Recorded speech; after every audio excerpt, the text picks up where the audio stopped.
Satiety Per Calorie is a place where you eat the correct amount of calories while you're eating to satiety, since we broke it with refined carbs and refined fats. Today we have a return guest, the great Dr. Ted Naiman.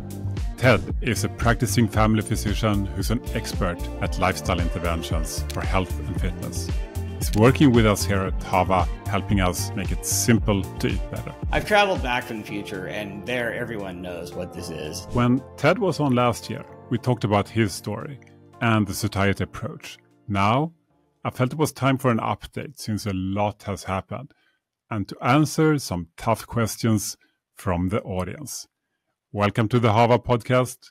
I'm your host, Dr. Andreas Eenfeldt. So, Ted, welcome back to the show. Thanks for having me. Yeah, good to talk to you again. Absolutely. So we had a chat last year, actually, on the podcast. Feels like a lot of things have happened since then, so it's kind of time for a new one. Do you agree? Oh, sure, absolutely. So, I mean, we launched our Hava product, etc., and you were actually here in Stockholm during the event. And how has it been? You think everything? Oh, great. Yeah, I'm super excited about the app. The snap tracking is so cool. Just watching the satiety scores work is awesome. I have a lot of fun just playing with. I am just constantly taking pictures of things and throwing them in the app just to see what it comes up with. It's very entertaining, very cool, very exciting. So what do you hear from other people? How does people seem to feel about it? Well, first of all, I think nobody can go back to manual tracking ever again. I think we've ruined everyone for searching things and tracking manually, which is just so tedious that nobody ever wants to do it. So that's one of the biggest things. But I think the other thing is people get the concept. It's like target protein goal and then try to keep your satiety score higher than it was before or in a reasonable place. And so, yeah, I just get a lot of good feedback on my end. Cool. So it's a nice start. So where do you see this going in the future? What's the future of this satiety approach? I mean, personally, I would like to see some sort of grading system that was instantly recognizable to everyone, like a household term. Of course, this is a better choice than this food because it has a higher satiety per calorie. I mean, at some point, I think everyone will just sort of get it, and it'll be just something everyone assumes we already knew all along. You know what I mean? It'll just be so ubiquitous that people just inherently know what it means and how it works, and it'll just be part of the background at that point. That would be great. I mean, what we can do, of course, with our product is make it super simple for anybody who uses it to test everything, take a picture of something, scan something, and get a score. Even if it's not on the package, I mean, we can make it very simple to get it through an app. Exactly. So today I thought we asked our audience for questions and have a lot of interesting questions for you. A lot of people have some tough ones, some softballs maybe, but it's going to be interesting. But I thought leading into that, of course, you told your story, etc. Last time. But maybe we could just introduce for the listener what we're talking about. What is this satiety thing? Why does it matter? Protein leverage. Why does it matter? Maybe you can just give us a short introduction before we get into audience questions and stuff.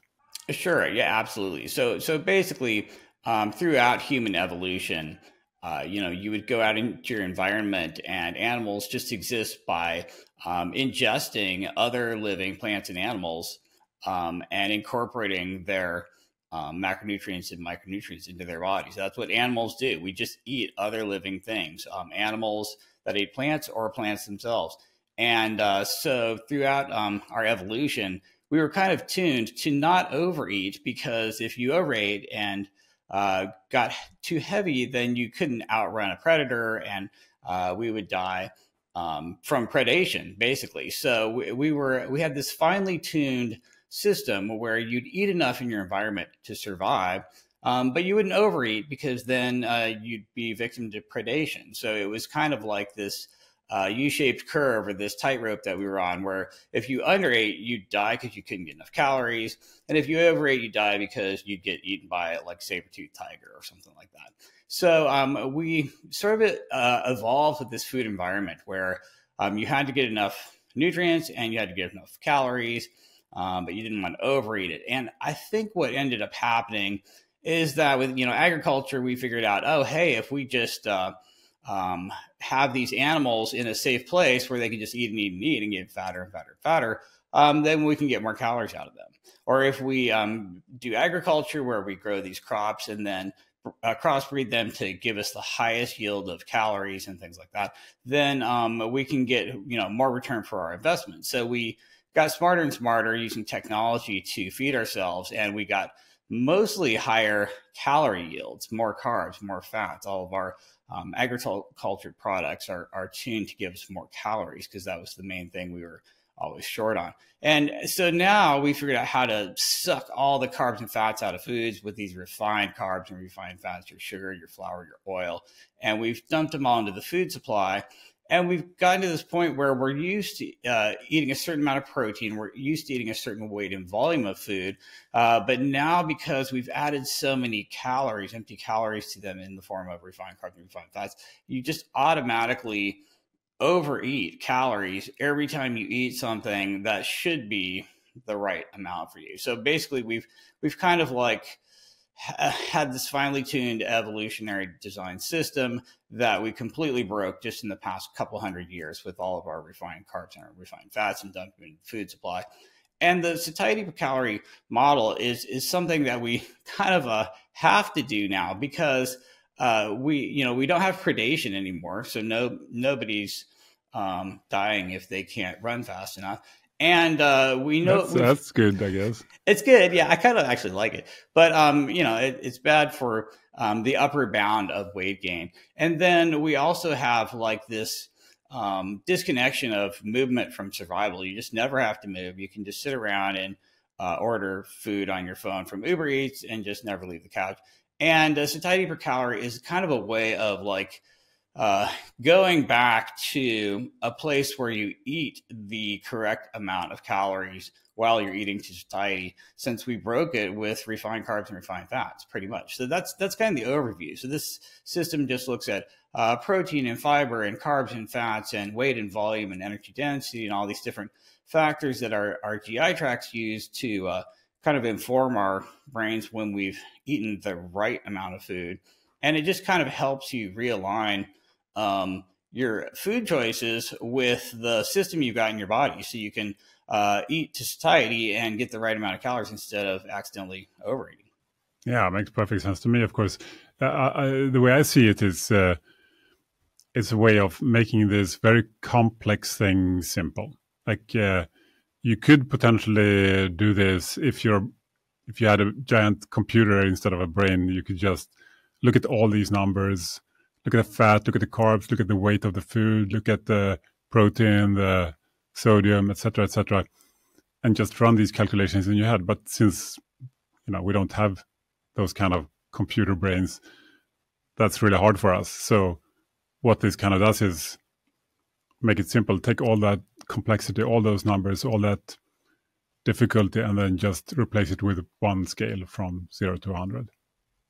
Right, exactly. We have to do that because nobody really even understands what this concept is, much less how to do it in their head at this point. I mean, I think in the future, I've traveled back from the future, and there everyone knows what this is and just intuitively understands it. But that hasn't happened yet, so we have to make it really simple. So just to lead into the questions, how can people do leverage this satiety approach or protein leverage approach to be more successful? How can it be helpful for them? Right. Well, I mean, the reality is all humans are just eating to satiety. All animals are eating to satiety. If you have food and you're hungry, you're going to eat it. I mean, that's just the way the system works in the long term. In the short term, you could force yourself to eat fewer calories, but that's going to eventually fail. So we're all eating to satiety of the foods in our environment. And what this does is just changes the foods in your environment based on your choices to allow you to eat satiety and have control over how many calories you're eating, which is super, super powerful. And it's what so many people feel like they don't have right now. Most of my patients and my clients don't want to be overweight or overfat or insulin resistant, but they can't really help it. They're eating to satiety just like we all are. And it really just comes down to the foods in your food environment. So this is just a way of like gaming the system so that your food environment allows you to eat to satiety, not be hungry, and still control how much you're eating. Cool. So just to make it very practical for the listener, what exactly can they do using this system? I know you talk about 3 different ways to raise your satiety per calorie of the foods you eat. Right. Well, on a practical level, what someone could do is, with this app, you could just take a picture of everything you eat and start getting feedback. Oh, this is the protein percent of this food. This is the fiber fraction. This is the energy density. This is the hedonics. And this is why the satiety per calorie is either really high or really low. And this is why I might want to eat a little more of this component of a meal and eat a little less of this other component of a meal, or play around with individual meal components, choosing things that are, a little bit higher in satiety per calorie instead of a little bit lower, eating more of the foods that are higher in satiety per calorie and less of the ones that are lower. So it just basically on a practical level, you're getting feedback about where you're at on this satiety per calorie scale. And then you're able to make small little adjustments to just be a little bit higher. So at the moment, it's mostly about that, eating more of some things and less of some things. But we're also adding functionality, and also we have it already on our website and in other ways to find better suggestions, like better options, like substitutions, right? Take this thing you're eating now and change it for that thing, which kind of tastes the same and costs the same and takes the same amount of time to prepare, but it's much higher satiety. Yeah. Eventually, the goal will be to make really helpful, really timely suggestions that will help people out even more. So let's see. Should we get started with audience questions? I'm a little afraid. I have a lot of them. First up is Marius, who asks, wants to know how often you eat in a day. Are you doing intermittent fasting or not? I mean, intermittent fasting is still pretty popular. Do you do it? Right. So I do a light intermittent fast, a 16-8. That's my favorite. That has been shown to be slightly helpful on average and overall. So intermittent fasting is something that I think if you use a little bit of it is slightly helpful. But nobody has to do it. It's not essential. And it's not one of these things where more is better. Like if I just shrink it down to 1 meal a day, I'll be even more successful. So it's just one more lever you can pull, but it has just a very limited amount of helpfulness, and you don't want to overdo it. So yes, I do a little bit of intermittent fasting. I do a 16-8. I'm eating basically 3 meals or 2 meals and a snack. Bookending the beginning and end of the 8-hour eating window with a pretty sizable meal with a lot of protein in it. And then in the middle, maybe a whole meal, maybe a snack, just depending on how much time I have, where I'm at, how hungry I am, that kind of thing. But it's pretty much 2 meals and a snack or 3 meals in an 8-hour window. I mean, some people do 1 meal a day as a more a strict version of intermittent fasting, I guess. What do you think about that? Is it a good idea for everybody or for some people or not? I think it's possible, but not optimal. And I think that on the U-shaped curve of intermittent fasting, you've gone past the sweet spot, and now you're on the decline, where you might be at risk for having some issues. One of the issues would be in older people, who have more anabolic resistance and have more lean mass catabolism going on, you might not have enough amino acids in your system, to prevent muscle breakdown, muscle catabolism. So my big concern is for older people losing muscle, for younger people missing out on a chance for muscle protein synthesis and making new muscle and benefiting from the resistance training workouts that I know everybody's doing just like they're supposed to. So yeah, I think the 1 meal a day is probably on the downside. We do have some data on protein feedings during a 24-hour day, and 2 is definitely better than 1. This is objective. We've basically seen this in studies, and 3 is like a tiny bit better than 2. We don't have a lot of evidence for beyond that. Most of that's just anecdotal from like bodybuilders eating like 10 times a day and things like that. But yeah, I think 1 is not optimal. I think 2 is better, and 3 might even be a tiny bit better depending on your goals. But then there are people out there who, the more they eat, if they eat more frequently, they get hungrier, and going longer periods of time is better for them. So there's plenty of room for individual variation. And most of what I'm talking about is just on average for the average person. So if this doesn't work for somebody and that, then that's great too. This is just like pure average that I'm talking about. Sure. So what I'm hearing is for people who care about their making sure that they have more muscle mass, then at least 2 meals a day with a few hours in between would be like the minimum recommended, at least. Yeah, for me personally, that's what I would be recommending to the average person. Yeah. Okay, here comes another question that I sometimes get. I found it interesting. It's from Tim Potticary. Will following a high-satiety diet reverse diabetes, lower triglycerides, and raise HDL cholesterol, as well as a low-carb diet? A lot of people use a low-carb diet to improve metabolic health, including type 2 diabetes. And the satiety approach can also be used for that. But is it as good? Personally, I think it's better. I really, really do. And in fact, I've seen that in some of my type 1 patients who you can very easily tell how they're doing by what it takes in a 24-hour day, how many units of insulin they need to maintain a really good glycemia and a really good A1C.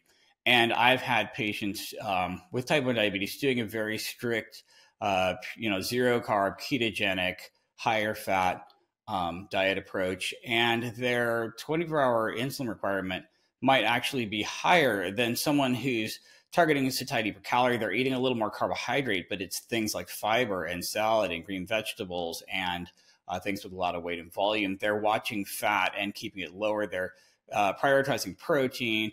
These people tend to have a little bit better body composition, higher lean mass, lower fat mass, a little bit thinner, a little more insulin sensitive. Then their 24-hour insulin requirement might actually go down. And so you'll actually see people doing better on a little bit of carbohydrate, maybe 20% of their calories with a high focus on fiber. And in my opinion, I think that represents a slight satiety per calorie benefit over just lower carb is better. I'm going to go all the way to 0, and then I'm eating a lot of fat. And I think that might not be absolutely optimal. So just like the U-shaped curve of intermittent fasting, everybody knows that lowering carbs is good. Like almost everyone out there should be eating less carbs than the standard American diet. We're not exercising enough to justify it. It's really way too much. The refined carbs are terrible for satiety per calorie. I love low carb. I am low carb. This is a low carb approach. But by going all the way to 0 on the carbs, you might actually be going slightly backwards. You might be on the downhill side of that U-shaped carbohydrate curve.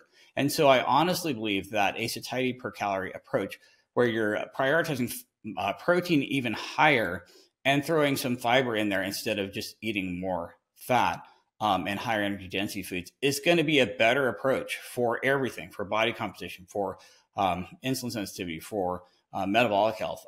So personally, officially, I say satiety per calorie is better than just strict monofocal low carb where all I'm worried about is carb. So it's interesting because, of course, some people, I'm sure, believe the opposite and believe that if your blood sugar is too high, it means you eat too many carbohydrates. And as long as you eat fewer carbs or no carbs, then the blood sugar can't go up and you need no insulin and so forth. And of course, you get the lowest insulin requirements with no carbs. Is that true?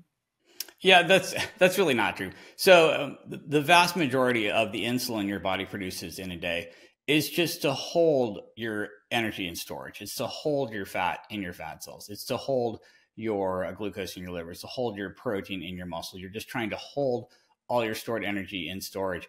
And adding fat to the system is going to require your basal insulin to go up.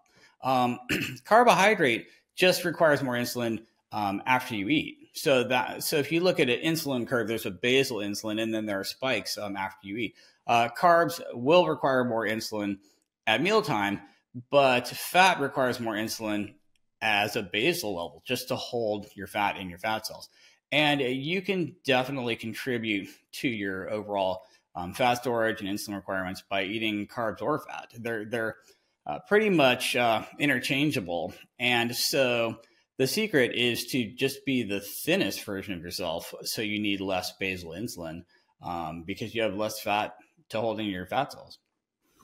So I know that some people who are doing a low carb approach, strict low carb approach for type 2 diabetes, for example, or pre-diabetes, and they worry that when they eat carbs, even let's say just 10 grams, 20 grams, not a whole lot, but a few carbs, then their blood glucose goes up, and then they feel like, well, that wasn't good, so I should avoid it. What do you say to that? So glucometers and a very, very, very strict low carb approach is kind of a self-fulfilling prophecy. And that's the way basically mammalian physiology works. So you can take pretty much any mammal and put them on a zero carbohydrate diet, and they get super glucose intolerant. So, if you take an animal that only eats protein and fat, like a dolphin or a cat or any kind of a carnivore like that, and give them any carbohydrate, they get this very high glucose spike. Humans are the exact same way. If you eliminate all carbohydrate from your body and you get very fat adapted, you have this adaptive glucose sparing where you're very insulin resistant and you eat any carbohydrate at all and your blood sugar goes up super, super high. Well, you can actually train your physiology to do the exact opposite thing. And you can do this with most mammals as well. You can do the exact opposite, a very, very high carbohydrate diet, very, very low fat, and you'll get better and better and better glucose tolerability to the point where your blood sugar barely goes up, even with huge amounts of carbohydrate. It's kind of weird. It's counterintuitive, but your average low carber who thinks that lower is better and is wearing a glucometer, they will eventually get to the point where any carbohydrate spikes their blood sugar up super, super high. And it's very disconcerting. And it bothers me because if you just go by your glucometer and postprandial spikes, you end up eating zero carbs, a super high fat diet, and that's not going to be optimal for just overall insulin sensitivity and body composition and metabolic health. And you actually get super insulin resistant, and you might not be as thin as you want to be. You're also not metabolically flexible. You're metabolically inflexible. So I don't think that zero is optimal on carbohydrate intake. I just really don't. So this is interesting because I would assume that quite a few listeners may be in this exact situation. Maybe they are eating low carb for metabolic health or weight loss or diabetes or anything like that. And maybe they also have a glucose monitor on them at all times, checking it in their apps and seeing that, oh, I eat carbs, it goes up. And also, by the way, if you're eating a strict low carb diet for weight loss, then maybe your glycogen stores are low. And if you eat a bit of carbs, then you actually gain a pound or two, correct? With right, absolutely. Water weight primarily. Yeah, exactly. So that also makes it less fun to stop doing that. So what should they do, in your opinion, if they're in that situation and they worry about blood sugar spikes, and they worry about gaining weight, and they worry about carbs being bad for them. And, they kind of are in that situation. So what should they do? Right. Yeah. The very first step is to just eat the lowest fat diet you can stand. That will fix the situation pretty rapidly. So people who just start being as low carb as they were low fat, and ideally replacing most of the fat with protein, but some of it with carbohydrate, with a high fiber ratio. The first thing you see when you eat a lower fat diet is your fasting blood sugar when you wake up in the morning is a lot lower. So all of your zero carb, high fat people, they'll wake up in the morning with blood sugar at the very, very upper end of the glucose range. It'll be 99, it'll be 100, it'll be 105. It might be above the normal range.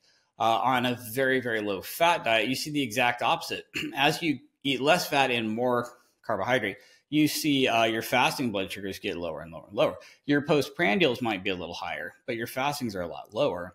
And then your A1C might be exactly the same. So when people are high fat, low carb, their fasting sugar is super high, but their postprandial doesn't really change. So it's kind of the same all the time.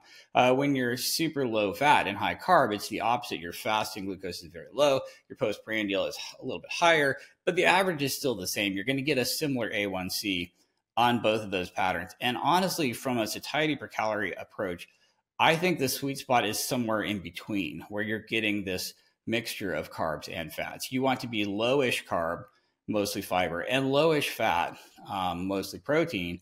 And somewhere in the middle is where all the sweet spots of the U-shaped curves align, in my opinion, and give you the best metabolic flexibility and the best body composition and the best insulin sensitivity.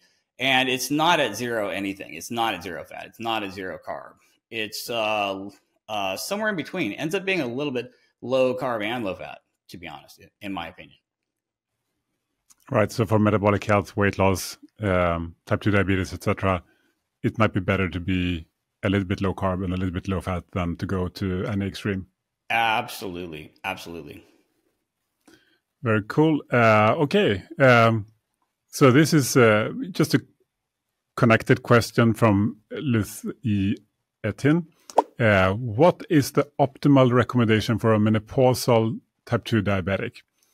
Is satiety really the primary concern, or is lowering carbs more important? And also, she asks, how often does this approach really work? Meaning normalized blood glucose and A1C and body weight without medication. What do you see in your clients, your patients?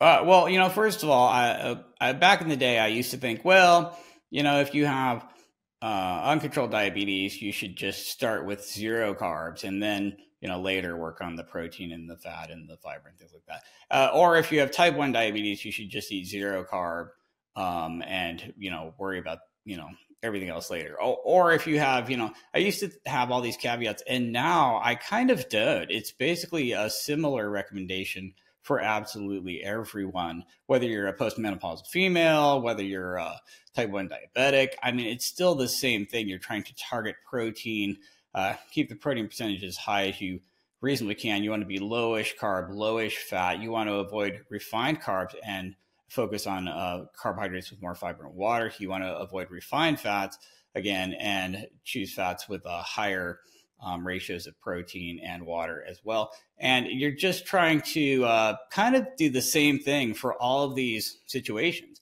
So I wouldn't look at a postmenopausal female and say, oh, because you're a postmenopausal female, you need this special diet, or we need to change this or that. No, it's the same basic recommendations for everyone. And I'm not throwing any postmenopausal females under the bus here, but exercise is also a massive factor. And a lot of people, basically everyone is eating the calories of a moderately active version of themselves. And if you're not at least moderately active, you're never going to get to where you want to be with your diet. So a lot of my postmenopausal females really just they're actually eating a reasonable calorie amount. They're just not moderately active. They really just need to increase their exercise to at least a moderate level. I'm not saying everyone has to use exercise to lose a bunch of weight by running for hours a day. I'm just saying if you're extremely sedentary, you're never going to get the diet to dial in your body composition. You have to pull the exercise lever at least a little bit. So when you say moderate exercise, what would that mean? Let's say for a menopausal woman, what would you consider moderate exercise? In my opinion, that would be paying attention to your step count and trying to get at least 8,000 steps, 10,000 or even 12,000 would be better. And then doing some amount of at least moderate intensity cardio, maybe 20, 30 minutes, 5 days a week on a incline walking on a treadmill, or doing an elliptical machine or a rowing machine or a spin bike or something where you're getting your heart rate up, closer to your maximum and actually sweating and pushing out of your comfort zone and that sort of thing.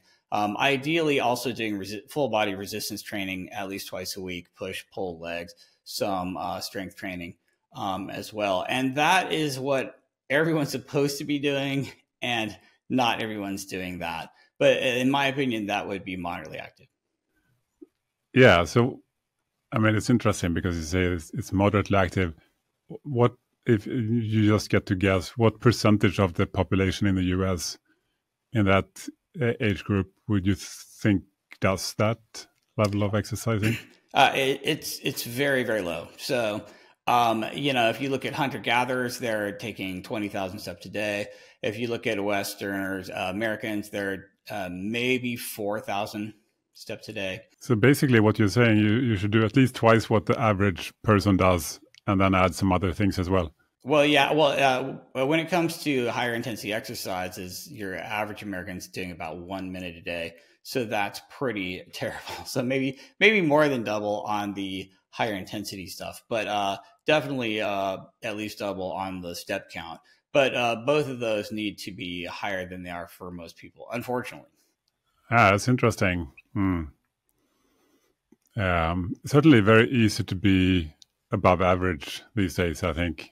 If you want to look at it in a positive way. Yeah, no, that's true. That's good. I like that. So next one then. This one I think is interesting and something that a lot of people may be wondering. This is from Mike Leffler. He says, for someone who's started eating higher satiety foods, does it generally take some time for food cravings to subside, or is it pretty immediate? You're never going to get rid of some food cravings. So, basically everyone's going to want to eat a donut and some pizza and things like that. And to be honest, for most people in reality, I recommend leaving some room in your diet for possibly just some straight up hedonic choices. So personally, about 10% of my diet is just pure abject garbage. I'm sorry. I'm just keeping it real. I'm being honest. I do eat donuts and pizza and things like that. I tend to eat them very last, at the end of a meal, at the end of the day, after I've hit my protein target.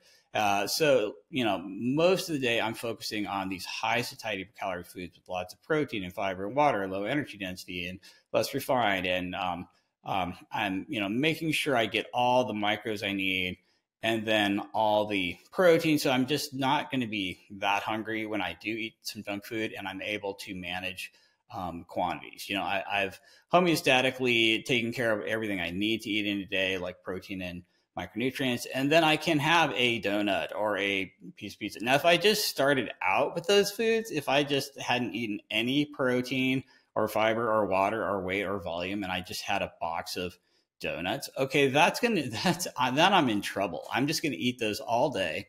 If I just rolled out of bed and just ate a donut, that is not going to be a good day on my Hava app. That is not going to get me a high score, believe me. But if my whole day is just, really high satiety per calorie choices, maybe even a little higher than I need, and then I have like a donut for dessert after dinner, at the end of the day, I can get away with that. And personally, that makes it sustainable for me, because I will have cravings for these things. If someone said, well, you can just never eat a donut again, that would be a problem, honestly. Now, I'm sure there are people out there who have some sort of food addiction and they can't do this approach, and they need to just never eat these foods, kind of like an alcoholic. But I think most people in reality will have cravings for these foods, can fit some of them into their diet as long as they're paying attention to the overall, trajectory of what they're choosing. And as long as they're very respectful of the power that these foods have, I think you can get away with some of that. So no, I'm not going to say your cravings are going to go away. No, a couple of follow-up questions on that. You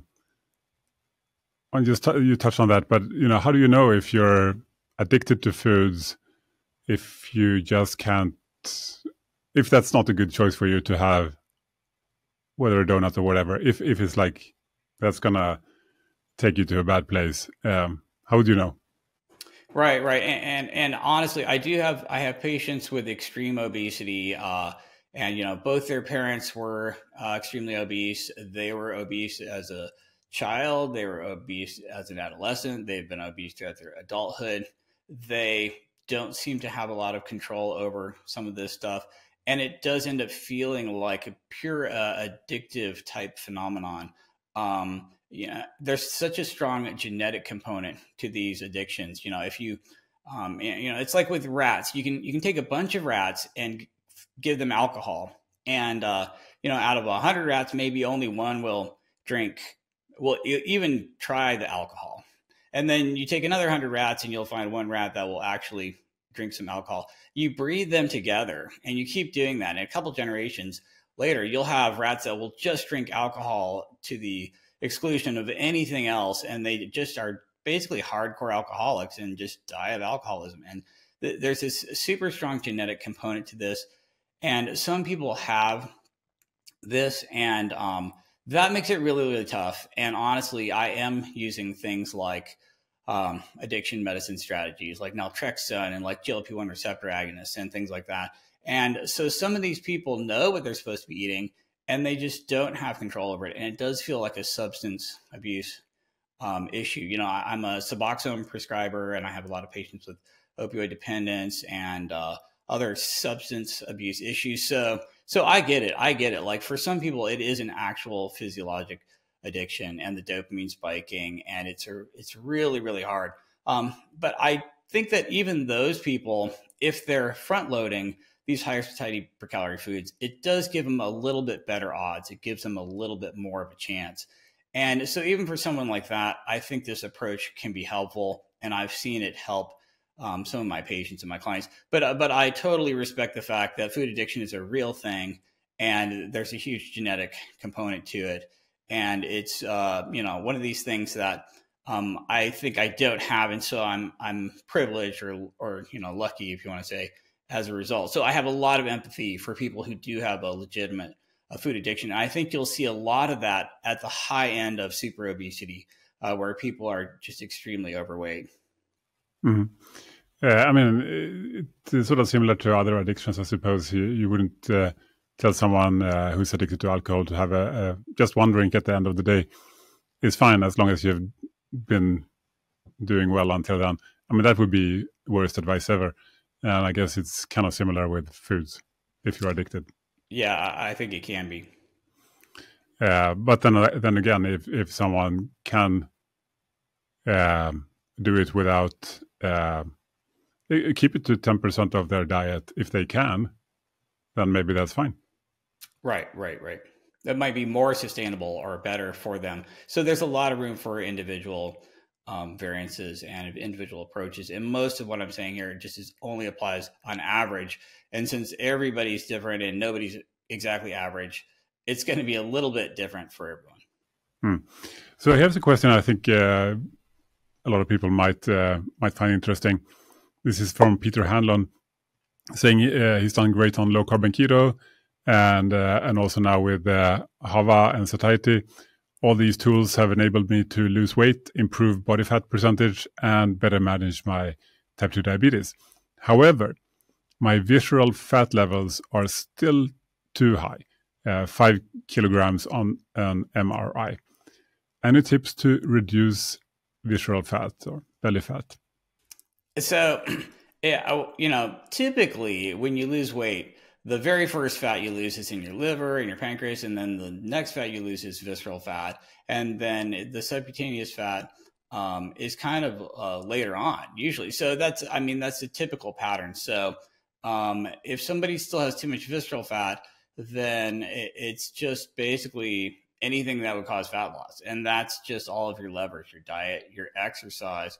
But the other thing to know about, if someone lost a bunch of weight, but then they still have more to lose, a weight loss is just kind of on this exponential curve where anytime somebody has a goal and starts losing weight, they'll lose, you might lose half the weight you want the first year, but then it really slows down. And it takes most people, 3 years to get anywhere close to their final destination. And that's for fat loss, which is faster than muscle growth. So if you're trying to lose fat and grow muscle at the same time, it's a very slow process. It's a marathon. It's not a sprint. When you first start lifting weights, you'll gain, 20 pounds of muscle the first year, but then the second year it's like 3 pounds of muscle. And then the fourth year, it's like a half a pound. And it just asymptotically, you're approaching your destination. So you really have to just settle in and play the long game. And every day it's just a war of grams where you're trying to burn a few more grams of fat than you eat. And you're just trying to shave off the last few pounds and asymptotically coast down to your ideal, which you might never even achieve. It just really slows down. It's a long process. It's a marathon, not a sprint. You have to just settle in and accept the fact that it's going to take a long time to get to your absolute ideal body composition. And it's just a feeling, so you might never quite get there. How inspiring. But there are, I'm sure, things that can be done. So if you've kind of dialed in most of the diet part of it, what else can you do to enable you to get further? Exercise. So personally, I think you want to pull every lever you can moderately. If you've pulled the low carb and low fat and high protein and high satiety levers, next up is different exercise levers. It's either just overall step count and general movement, little things like taking the stairs, having standing desk, taking a walk after each meal, wearing your Fitbit or your Apple Watch and tracking your step count and trying to make it a little higher, doing more formal cardio. If you don't have a formal exercise program, just make yourself do some moderate intensity cardio, and then progressively overload that, where every time you try to go a little harder and a little faster and a little higher wattage. Do more resistance training if you're not already optimized on that. Full body resistance training at least twice a week. 3 times would be even slightly better. So you just want to pull all these other levers just as hard as you're pulling the diet one. Thermal loading, make your environment a little bit colder, be a little bit more underdressed, be a little bit cooler all the time. Push yourself out of your comfort zone thermally. All of these things can add a little something. And if you just put them all together, you're going to maximize your results. So it's just pull every lever you can, at least a little bit. How about sleep and stress and other things? Yeah, absolutely. Big thing for you. Right. Sleep is huge. So it's just prioritizing sleep, recovery, minimizing stress. But some of these things we don't have a ton of control over. So it's a little bit more difficult. So I like to focus on the things that I do have direct control over. And some of them are not as actionable, but yeah, absolutely. How far can you get by going higher on the satiety scale, do you think? Yeah. Pushing a bit harder on that lever. Well, personally, for me, I think that ultimately body composition and health is almost 50-50 diet and exercise.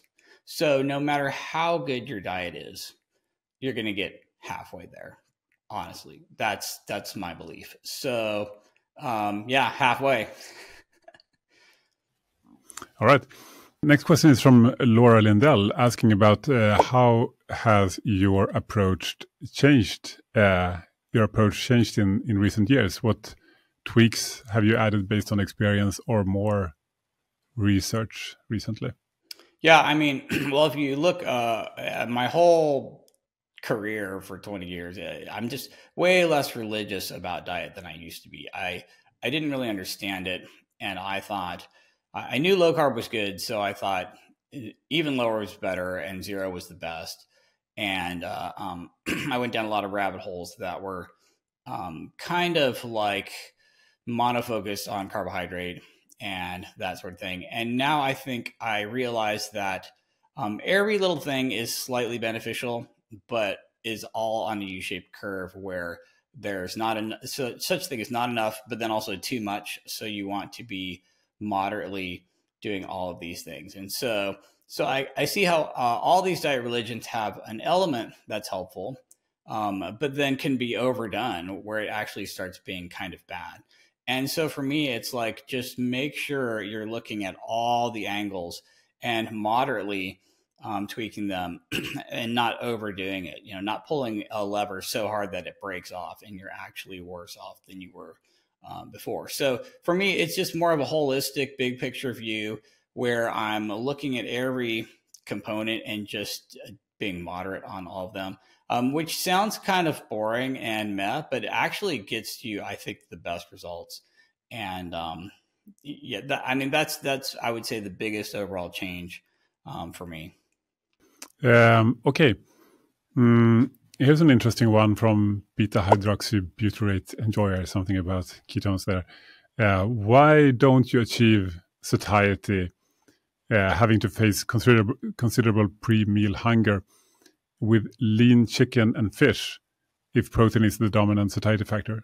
Yeah, and this is the most common level 1 error that people get with satiety per calorie. They're like, yeah, this is dumb. Chicken breast, I could eat chicken breast, I'm still hungry. Doesn't work. Absolutely, right. If your satiety per calorie is too high, you're going to be hungry. The goal is not, and I think the secret here is people understand satiety, its fullness. They don't really intuitively understand satiety per calorie. So like, if I want satiety, I'll just go to the buffet and eat 10 plates of food. I'll eat, 3 entire pizzas. I'll just absolutely stuff myself. That's satiety. Skinless chicken breast and celery is not satiety. Eating 10 plates of food at the buffet is satiety. But that's satiety. We're talking about satiety per calorie. And yes, the skinless chicken breast will give you the highest satiety per calorie. But if you go too high and you're not eating enough calories, you're going to be really, really hungry. That is why it's so important that satiety per calorie is this U-shaped curve concept where you're trying to find the sweet spot for you. You're trying to find the very tippy top of that arch. You're not trying to go over it, because then, yeah, you'll have very high satiety per calorie, but you won't have high satiety. You'll still be hungry. So you need to aim a little bit lower. You're going to need more calories. It's as simple as that. So you basically overshot the U-shaped curve, and now you're on the downside again. And that's why the goal isn't to just be 100 all the time with just egg whites and skinless chicken breast and celery, because you're going to be so hungry for energy calories. It's going to be terrible. Your goal is to just be a little bit higher than where you were before, where you ate Pop-Tarts and donuts and Oreos and your satiety per calorie was 0. So it's really, it's like, don't confuse satiety, which is just stuffing yourself maybe with 1 billion calories, with satiety per calorie, which is a very subtle distinction that I think a lot of people just don't understand. I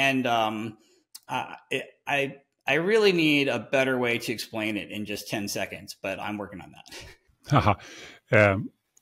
So just to see if I understand what you're trying to say is that, okay, you may get a high satiety per calorie score from some skinless chicken breast and broccoli, but you're going to eat so little calories on that you're going to be hungry anyways. Absolutely. Absolutely. Right. It's literally so too high. You would end up eating much less and losing weight, sure, but you would eat less than what you need to feel your best. Right. You'll be hungry the whole time. It'll be terrible. So the satiety per calorie score, one way to look at it is it really governs, it really predicts how much you will eat. Yeah, and if you go super high, you will always eat even less. Right. But that may not be what makes you feel the best. Right, exactly. All right. I think that makes sense, at least for me.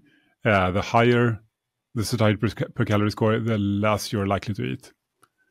But no food isn't all. I mean, less isn't always better, and zero food is not optimal. We do need food. Absolutely. It's on this U-shaped curve, and that's the whole system. That's everything in life, honestly. There's this sweet spot on a U-shaped curve, and you're trying to find that. Mm-hmm. Okay, here's an interesting one. What have you? This is from Elliot. What have you seen that to be the effect of sweetness on satiety? The question is, I know that you like artificial sweeteners, but I feel it makes it impossible to meet satiety. Have you seen this in your patients, or what would you say? I used to think, oh, wow. I used to think that people should probably avoid sweet foods because then they're going to get a taste for sweetness and have a craving for sweetness. And then they're going to want even more sweeter things. And then they're going to eat more carbs and more sugar, and it's going to be bad. And there's actually some research on this. And exposure to sweet taste doesn't seem to increase this inherent sweet taste desire that human is just inborn into humans. It doesn't seem to upregulate that.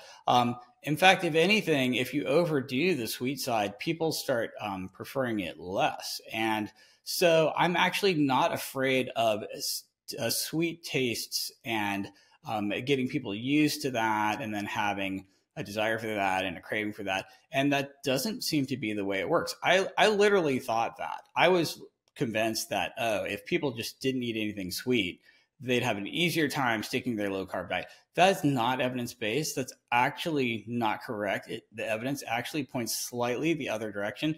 And the reality is that humans have an appetite for carbohydrate. Humans have a sweet taste that we are just, we're inborn with that, maybe because we descended from frugivores. I don't know. But the reality is that having these sweet taste things doesn't seem to be a problem. And, for example, in these multiple randomized human controlled studies where overweight and obese people are randomized to diet soda with a sweet taste and artificial sweeteners versus water, and we see more fat loss and higher success in the diet soda group. I'm literally not afraid of artificial sweeteners, especially in a 0-calorie food. I do think it's possible to take a high-calorie food and add artificial sweetener to it and actually drive a little bit more intake. So if I just gave somebody a stick of butter to eat, but then I sprinkled a bunch of sugar or rolled it in sugar or artificial sweeteners, I could probably get somebody to eat a little bit more hedonically. So with a high fat, high calorie item, artificial sweetener might drive a little bit more intake. But overall, just having a sweet taste, especially with something with no calories, doesn't seem to be a problem. So that's my opinion. If you have a high fat, high energy density food and add artificial sweetener to it, you might get people to hedonically eat more of it. But in a 0-calorie setting, not afraid. No calories, no problem. That's my take on it. Yeah, we even incorporated this in our satiety algorithm so that if you put artificial sweeteners in a high-fat, high-calorie food, then the hedonic score will be a bit higher. Right, exactly. So I think that's probably the right move. But I agree with you that for 0-calorie things like drinks with artificial sweeteners, it doesn't seem to be a problem, and not a major one at least. No, and we see this in, like bodybuilders and bikini models and people whose job is being as thin as possible. They're eating a ton of sugar-free Jell-O and diet soda, and a lot of things about diet soda the carbonation gives you a tiny bit more volume effect, and satisfying the sweet taste craving for no calories seems to be helpful. And so I don't have a problem with very low or no calorie artificial sweetened beverages and foods that are no calories or very low. Okay.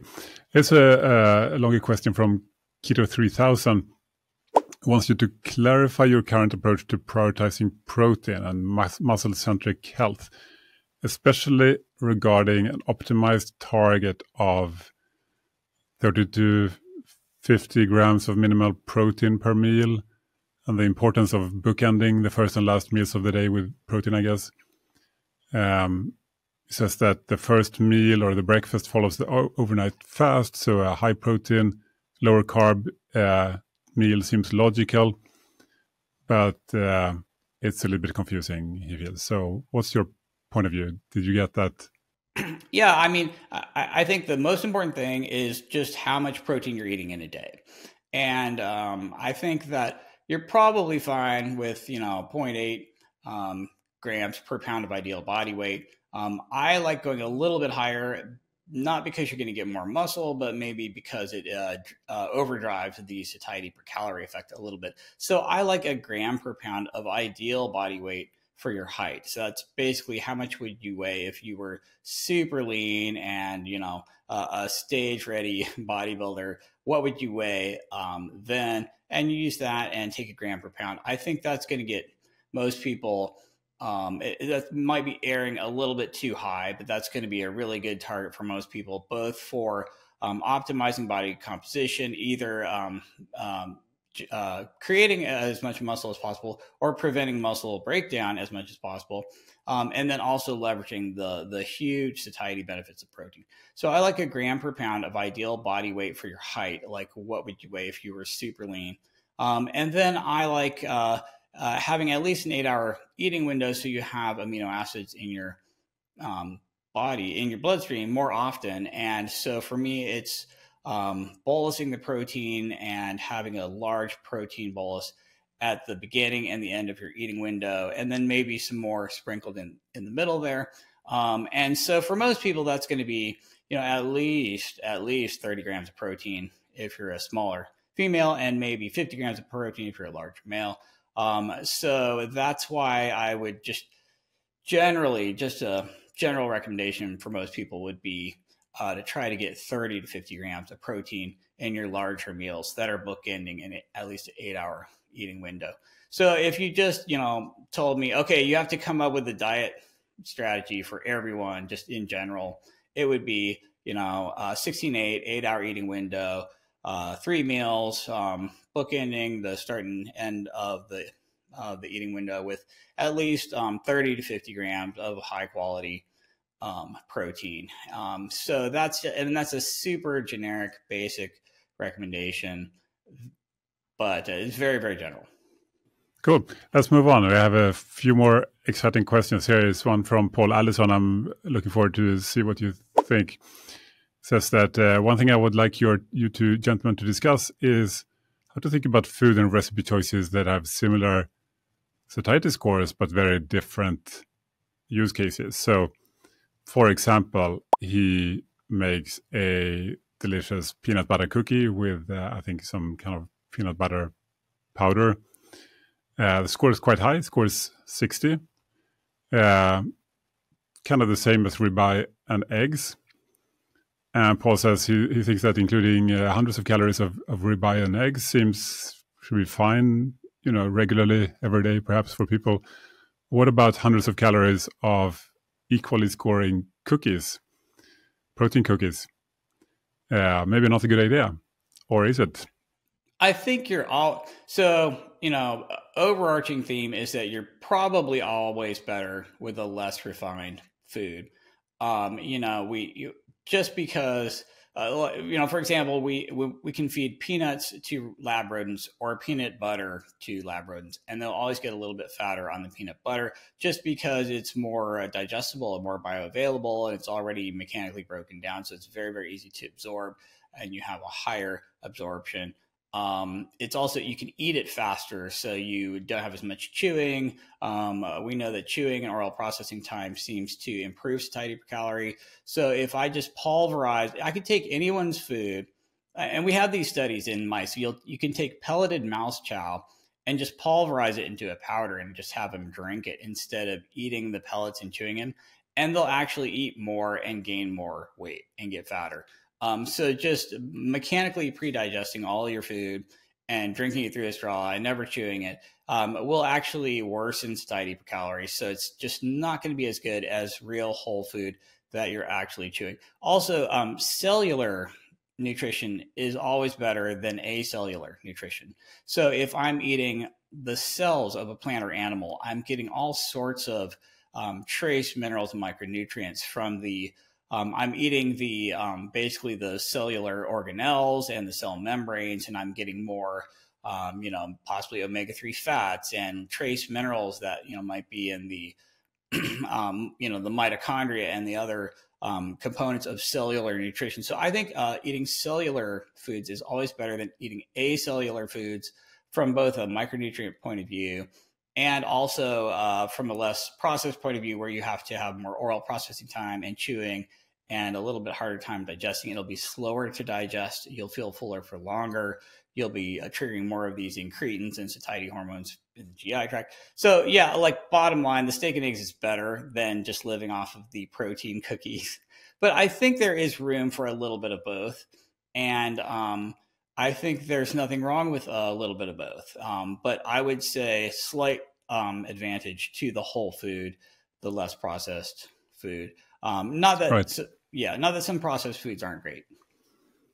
Yeah, I mean, the satiety scoring that we are doing is trying to compensate for these things, but it bases it on 4 key factors: protein percentage, energy density, fiber, and this hedonic factor. It doesn't really take into account every potential factor, like you talked about. If something is just very finely powdered or pre-digested almost, and easily, I mean, that is not part of the current calculation. You could imagine in the future maybe we could take into account many more factors. What do you think about that? It's hard to do. I mean, we could take any food that we give a satiety score to and then just put it in a blender and feed it to somebody through a nasogastric tube or some extreme horrible thing where you're just not chewing at all. And it would be way worse. And we have actually no way of incorporating some of that stuff at this point, nor will we probably ever be able to incorporate everything. But it's just good to be aware of those factors. But at the moment, I don't think you can really capture those. Yeah, it's something to consider for the future.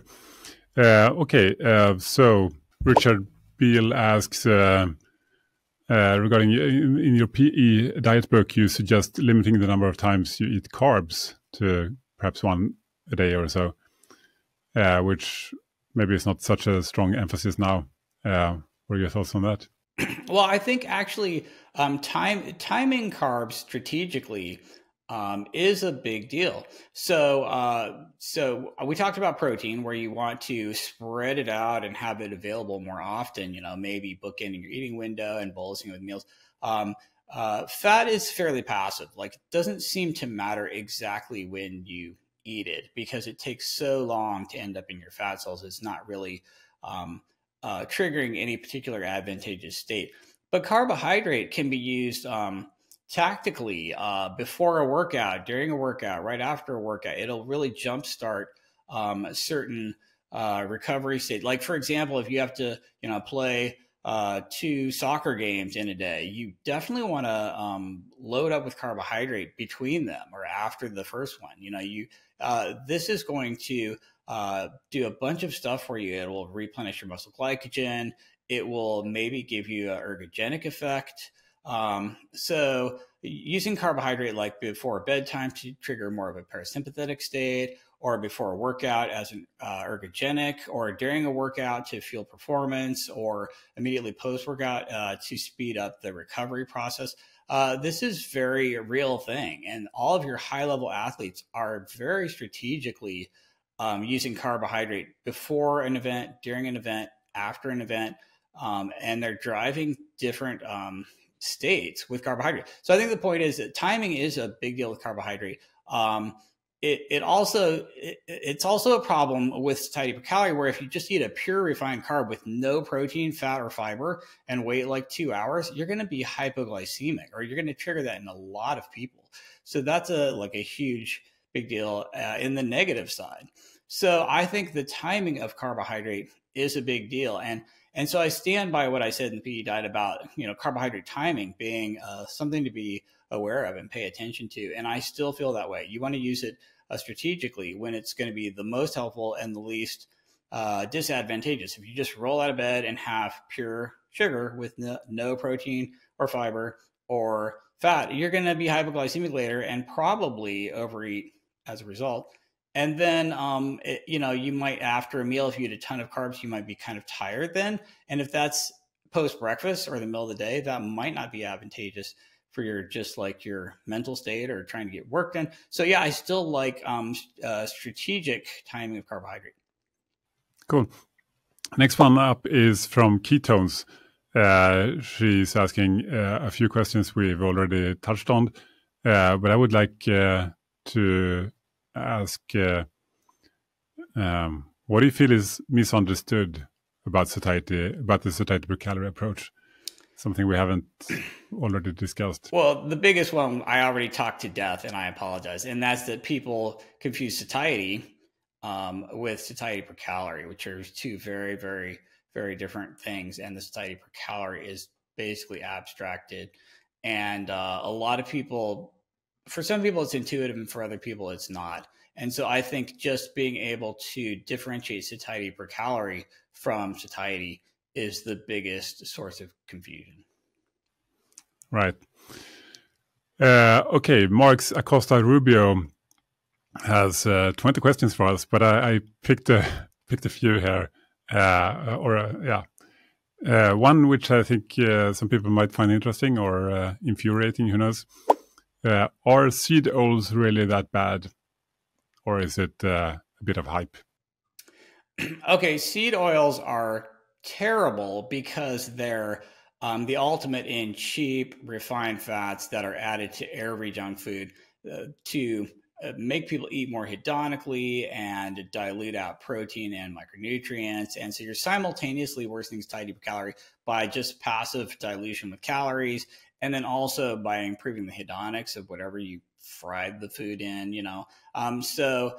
yes, because seed oils are a huge chunk of our calories and super cheap and super ubiquitous and in all your junk foods and diluting the hell out of all your protein and micronutrients. Seed oils are bad. They're a huge problem. They're a huge contributor to the obesity epidemic. A huge percentage of the fat everybody's stored in the past 60, 70 years of the obesity epidemic have almost certainly come from seed oils. But I don't think we'd be better off if all of that was somehow from tallow or lard or butter or ghee or butter oil, or if I could snap my fingers and it was just as cheap and easy to get butter oil as it was to get soybean oil, I literally don't think we'd be any better off. I don't think there'd be a huge difference there. So I don't think they're uniquely bad mechanically compared to saturated fat. I just think they're bad because they're cheap and everywhere, and they're ubiquitous and they're subsidized, and they're, you walk in the grocery store and look at the seed oil aisle and it's like, oh my God, the number of calories in the small space that you can get from the bottles of seed oil in the grocery store just boggles the mind. And so, yes, they're bad from that point of view. If we could snap our fingers and replace it all with butter oil or coconut oil for the same price and it was just as ubiquitous, don't think it would be any different. So a lot of people would disagree, of course, at least online, saying that these are the worst fats and we should all change them to what you just said. What, in your mind, do they get wrong? What's the mistake they're making? I wish that was true. I would love that. I would love it if PUFA was like super evil and somehow it was PUFAs that was the source of the problem. And if we just ate saturated fat instead, it would be great. I mean, that would actually fit my, personal low carb, paleo, keto agenda really nicely. I would love that to be true. And the problem is, if you just look at actual outcomes in humans, you just don't even see a blip of a signal there. You actually see a little bit of a signal the opposite way, where saturated fat seems to be slightly worse than PUFAs for any actual outcome in actual humans. And so everyone who is basically accusing PUFAs of being way worse than monounsaturated or saturated fat is using some sort of mechanistic data or animal data or some lower level data.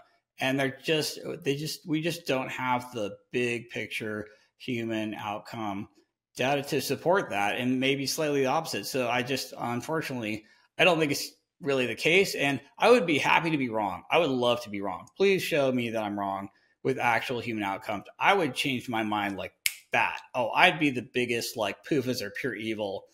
But you just haven't seen the human intervention evidence of outcomes in humans.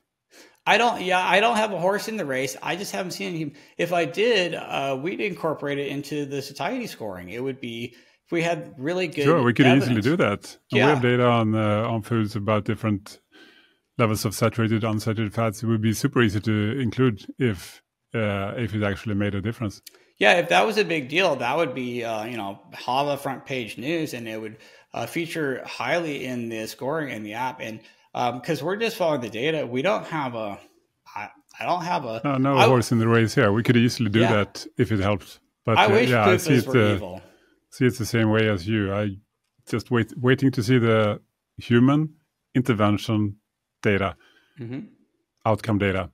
Not mechanistic speculation based on a mouse study. It doesn't really prove much. Exactly. So let's see. A very different question. Who do you most admire in the health and fitness space that you wish you could be more like? Oh wow. Well, I like I'm a huge fan of Marty Kendall. I'm a huge fan of yourself. So, I'm honestly, I appreciate anyone who's trying to be evidence-based too, as well. I think that, basically anyone who's trying to be evidence-based and anyone who's not afraid to go against any of these narratives, I respect a lot. So, just you have to pick one person like that outside of our closest friends and family. Who would it be? I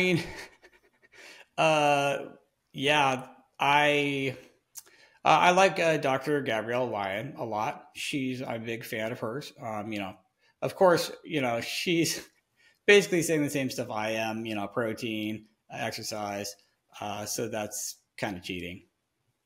Well, it's good enough, I think. She's great, of course. Okay, here's a quick one. What is one food you can't resist? Oh, wow. Okay, that would be tortilla chips, corn chips. Tortilla chips. I mean, if I go to a Mexican restaurant, I'm eating that whole bowl of tortilla chips. It's something about just this super great combination of carbs and fat together. It's like 40%, 45% carb, 45% fat, 8, 9, 10% protein, perfectly salted. I'm eating all of those. For some reason, that's just like pure kryptonite for me. The tortilla chip, it has my number. Like, I am not saying no to those. It's bad. That's interesting because that's not really my top favorite. I have other things I would tend to go for much sooner. And that's a question that we also get asked sometimes. Isn't this satiety thing very individual? Absolutely. Can we really make generalized assumptions? Sort of? So we're going with statistically what shows up, but everyone's going to be slightly different. Some people are going to find that pulling the fiber lever is going to be better for them, and they might gravitate towards being a lower fat, lower protein vegan because they get such a benefit from either low energy density or fiber. Other people really find that the protein works for them the best, and then they could be zero carb and just eating bacon or anything else that's 30% protein, and they're the most successful. And I think there's plenty of room for individual variation, and some people find that certain things are better for them than for others. So all we have to go on is just studies and RCTs and outcomes and raw data, which is like a bell-shaped curve of the population, but some people are going to be on the edges and be a little different. And I think it's important that we recognize that and acknowledge that, and that this is just on average for basically populations on average. But everybody is slightly different. Everyone's slightly different, but I think that the overall trend is still extremely valuable and applies at least somewhat to everyone, with some room for individual variation. Another one from the same person. What is the one thing that most people in this space get wrong? Yeah, I'm going to go right back to conflating satiety with satiety per calorie, because everyone's like, oh, that's dumb. Protein gives me no satiety. I can eat skinless chicken breasts all day, and I never have satiety. And so they've kind of missed the point. They've missed satiety per calorie with overall satiety, and I think that's the number one thing. Cool. Next one from Peter Faber. We already answered the first part here, but desserts of 80 years ago, were they more satiating than modern desserts, and why? I think a lot of things happened in the past. First of all, people knew that snacking was bad. Your grandparents were like, don't snack, you're going to spoil your appetite. That's exactly right. So snacking was bad. People ate meals, and they specifically ate dessert after a meal, after they ate protein and after they ate nutrients. And so I think the mindset around dessert was way smarter than it is now. Now I saw a box of Reese's peanut butter cup breakfast cereal in the store the other day. And this is like dessert for breakfast. I mean, you're starting your day out with that. The first thing you eat in the first meal, first thing in the morning. I mean, that's, this is not something that your grandparents would have done. They would have just known that that was a bad idea. So I think that the whole mindset was better back then.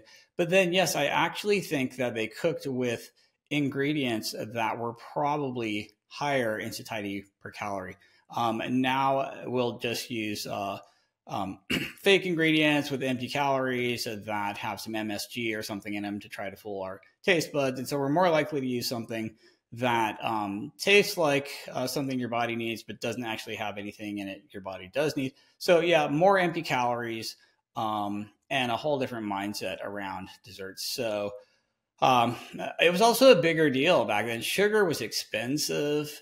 You were very careful with these ingredients. You didn't have desserts as often or as many of them or as much of them. Serving sizes were smaller. Everything was smaller. So yeah, there's just so many differences, and they all apply a little bit, I think. Cool. Next one is from Reino Kuja. Kind of interesting. What's an ideal monthly Costco haul? Like if you go once a month to really fill up high satiety foods at Costco, what would you buy? What would I buy? Oh yeah, so there are some staples that I always have. I always have low-fat Greek yogurt.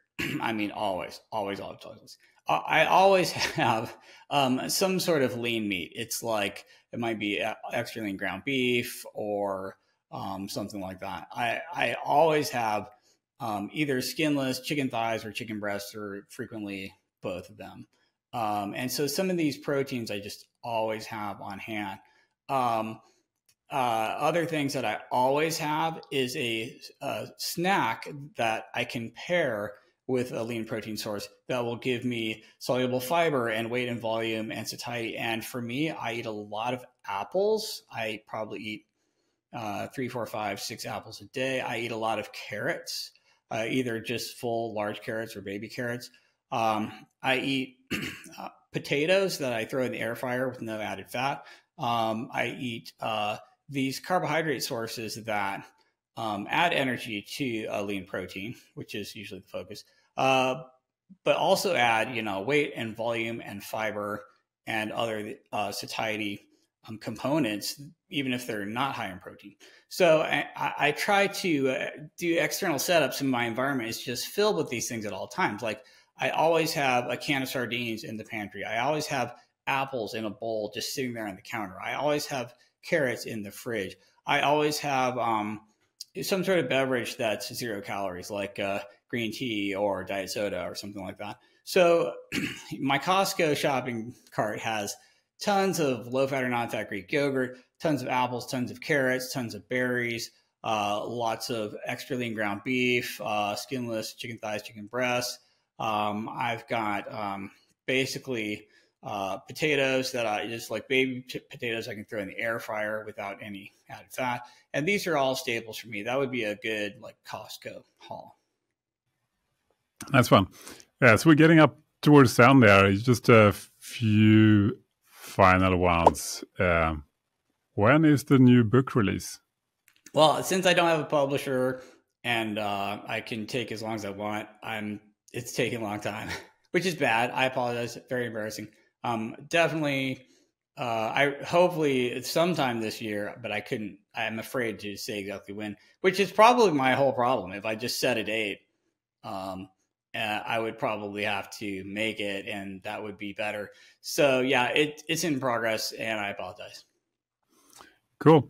Michael Fitzpatrick asks a few things, starting with, we touched on this, but I think it would be interesting to hear your point of view. What are your opinions on continuous glucose monitors? I love CGMs for all my diabetics. It's literally life or death for my type 1 diabetics. So I'm constantly prescribing Dexcom 7s and Freestyle Libre 3s, and love it for anyone who's using insulin in any way. Absolutely critical, maybe to the point of life or death. Also helpful, I think, in type 2s who realize, oh, hey, if I eat, a whole bucket of fried chicken, my sugar is 400 for the next 6 hours. And so very, very helpful for anyone who has hyperglycemia. I don't think it's as helpful for non-diabetics who are just trying to optimize, because they get afraid of these glucose spikes that actually aren't harming you. So if you look at blood sugar during high intensity exercise, your blood sugar is probably going to be in a diabetic range when you're doing all out sprints. And that's okay. That's actually not harmful. You're not energy toxic at that point. Your muscle cells are sucking up so much energy that the glucose has to go up just to keep everything running. And so you're seeing a glucose spike without energy toxicity or energy overload, which is quite harmless. And then we talked about the fact that if you're on a zero carb diet, any carbohydrate gives you a super huge glucose spike because you're glucose intolerant. And that ends up being a self-fulfilling prophecy, where if you're afraid that carbs are going to raise your blood sugar, so you don't eat carbs, guess what? Carbs raise your blood sugar even more. And it's a downward spiral all the way to zero, which is not optimal, I think, for body composition and health. So I love glucometers for anyone with diabetes. I'm not as excited about them for anyone who's just trying to optimize. I do see like Marty Kendall using glucometers in an interesting way for hunger training. This is an evidence-based approach where you look at your pre-meal glucose that triggers enough hunger to eat. And you're trying to just steadily drag that down where you're getting a little bit hungrier and a little bit lower blood sugar before you eat. I think that's great. It's a good way to be in touch with hunger and fullness. Although you could probably do that without a glucometer as well. So I don't think it's absolutely critical. So yeah, bottom line, love it for diabetics, not as excited don't recommend it for people who aren't. Cool. And I realized now, right after I asked you, I actually misread this. It said CIM. So I assume it's carbohydrate-insulin model. Very different. Just one letter and it's a completely different thing. So what's your opinion about the carbohydrate-insulin model? Yeah, I think it's basically a little bit broken. Now, I do appreciate the fact that if someone eats a high glycemic index item, they will, like we said earlier, if you just eat sugar, you might be hypoglycemic a few hours later and super hungry, and you might eat more. So I do think that there's something to very high glycemic index foods without adequate protein and fiber and fat or anything else. And I do see that as a problem. And I think that's at the heart of the CIM. And there's something there. There's something to that. But in general, I think the idea that carbohydrates turn you into fat storing mode and your body is basically starving otherwise, I don't really buy it. It's putting insulin as the horse instead of the cart. Insulin is definitely the cart and not the horse. So I have a problem with the underlying premise of the carbohydrate-insulin model.